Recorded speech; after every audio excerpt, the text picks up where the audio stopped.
buhay mo ay alay sa bayan. Ikaw ang pag-asa sa buhay. Tinurong upang matamo misyon ng buhay para sa'yo. Magandang araw. Ako po si Attorney Emil Coballes, isang public attorney. Alagad ng katarungan laban sa kahirapan. Sa ngalan ng Public Attorney's Office, sa pangunguna ng aming buting ngepe na si Dr. Persida V. Rueda Acosta, DSD, I am ready to serve with a smile.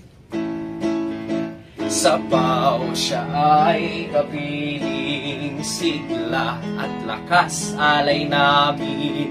Buhay tiyak palalawigin, tanging yaman na handog namin. Halina tayo'y manalangin, taimtim nating iaminin, kapalaran nating darating. Tagumpay ng buhay tamuhin, tagumpay ng buhay tamuhin.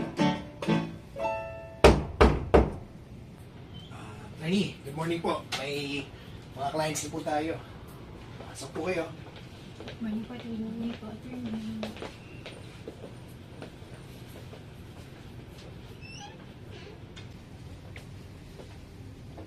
Maupo po kayo. Ako, attorney.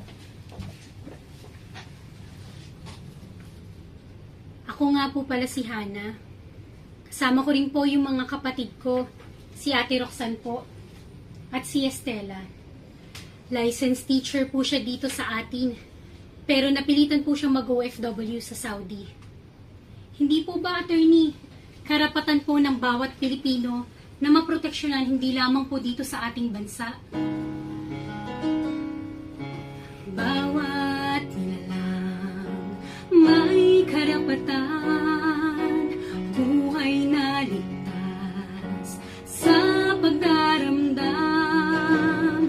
Walang panganib, gutom at uhaw, na huwag kamay ang kalayaan. Hindi mapagsasamantalahan, abot tanaw ang kasaganahan, nadarama ang kapayapaan, na may samyo ng kapanatagan. Attorney Emil, yung employer ko po kasi sa Saudi, ayaw po i-release yung sahod ko.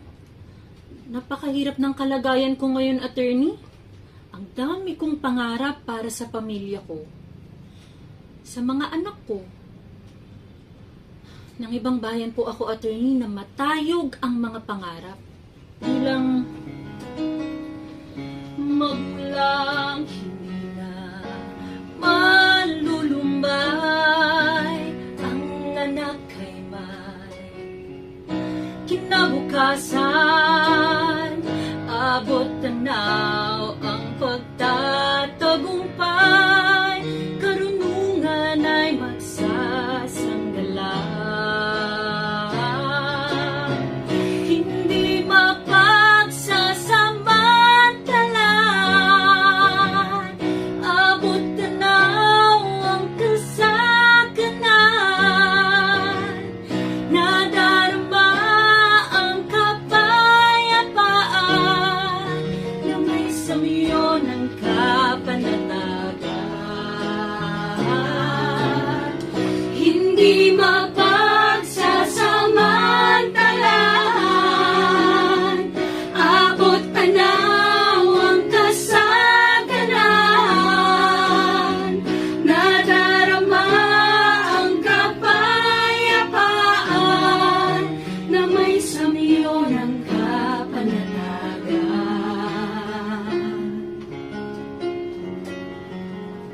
Attorney, attorney. Sana matulungan niyo ang kapatid namin. Silang mga OFW ay mga bayani, pero nakakadurog ng puso. Nasadlak sila ngayon sa kawalang katarungan. Naiintindihan ko po kayo. Isasangguni po natin ang kaso ni Ma'am Stella sa Legal Research Service at Field Operations Statistics Service. Mahusay pong mga abogado nila sa paghawak ng mga labor cases. Huwag na po kayong mangamba. Pagtibayin niyo po ang inyong kalooban. Sir Mike, pakialalayan sila, ma'am. Okay na po. Attorney.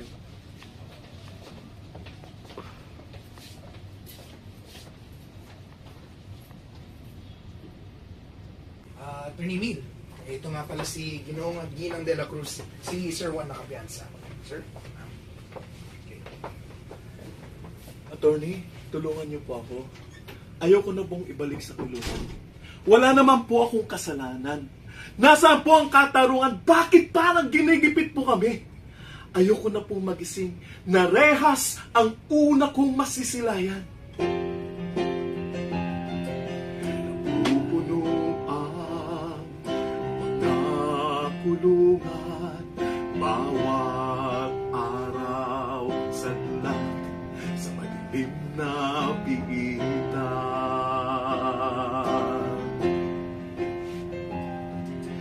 Nasasakdan sa droga, patayan, nakawa, pinatungan ng kasalanan.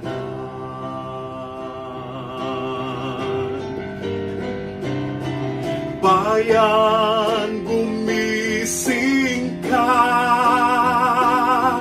hanapin ang hustisya, hamunin ng bawat isa, itama perspektiba.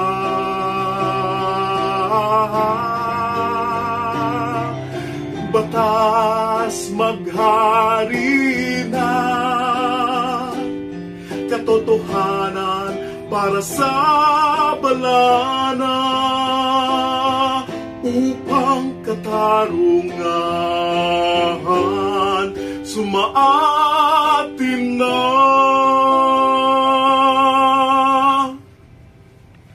Attorney, tulungan niyo po kami. Mahal, andito ako para sa'yo. Akasan mo ang loob mo para sa mga anak natin.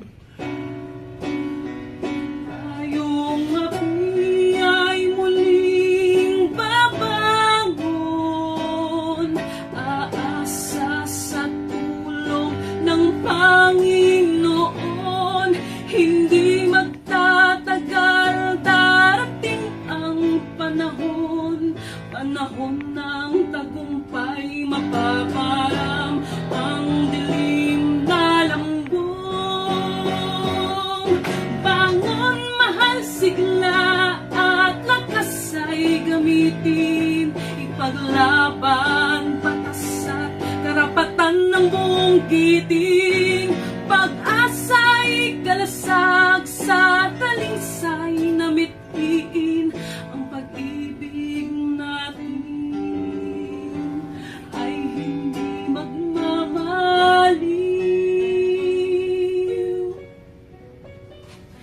Yung mister ko po, attorney, isang delivery rider lang po siya. Isang gabi, bigla na lang po siyang hinarang at itinuturong nakapatay daw po sa isang babae. Ilang buwan po siyang nakulong para sa kasong homicide daw po. Tangutang pa po ako para makapagpiyansa siya, attorney. Napakahirap pong tunay ng inyong dinaranas. Maraming pamilyang Pilipino hindi makakapagpasko ng sama-sama dahil sa maling akusasyon.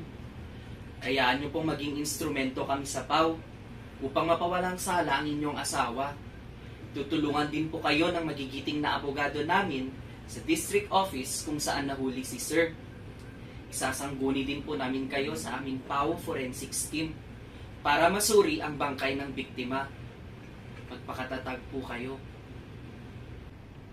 Attorney, maraming salamat po sa pagbibigay pag-asa sa amin. Maraming salamat po ulit, attorney.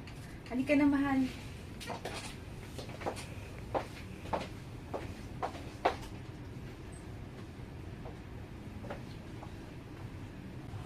Attorney Emil, alas 6 na po, pero may isa pa pong grupo na gusto makipag-usap sa inyo.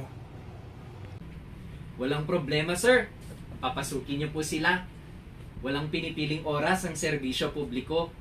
Hanggat may kliyente tayong pagsisilbihan, magsisilbi po tayo. Sige po, attorney. Sandali lang po. Sir, pasok na po kayo.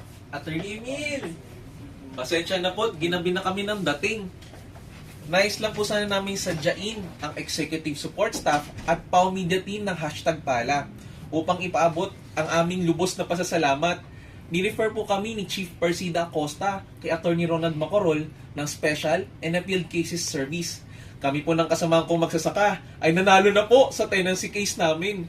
Hindi na po namin kailangang umalis sa lupang pinagyaman ng aming mga ninuno. Maraming salamat po sa PAW at kay Chief Persida Acosta. Bayan ay nahango sa tinig, sa lambong sakit na balakid, walang takot sa panganib, tagumpay ng bayan na kami. Bayan lumuluha sa saya, dinggin ng hamog ng ligaya, tagumpay ng misyon ng masa, naghari batas at hustisya.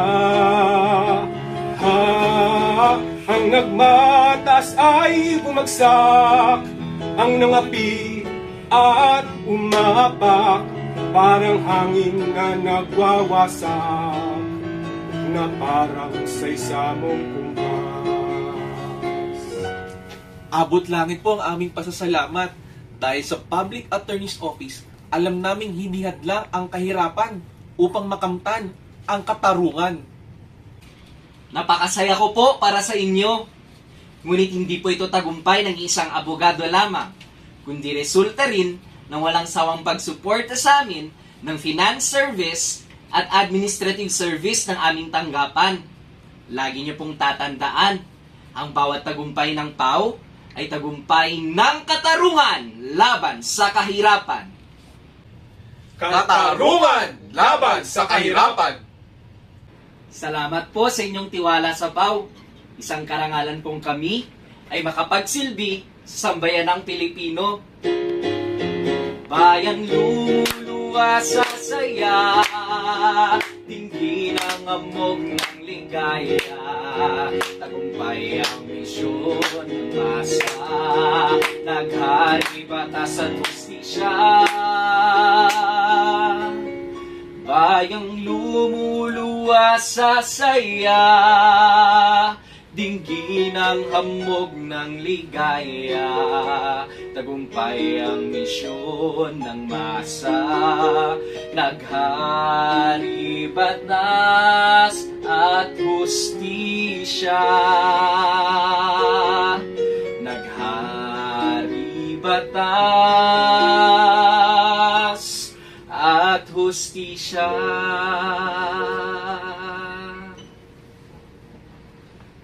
Bukas pang muli.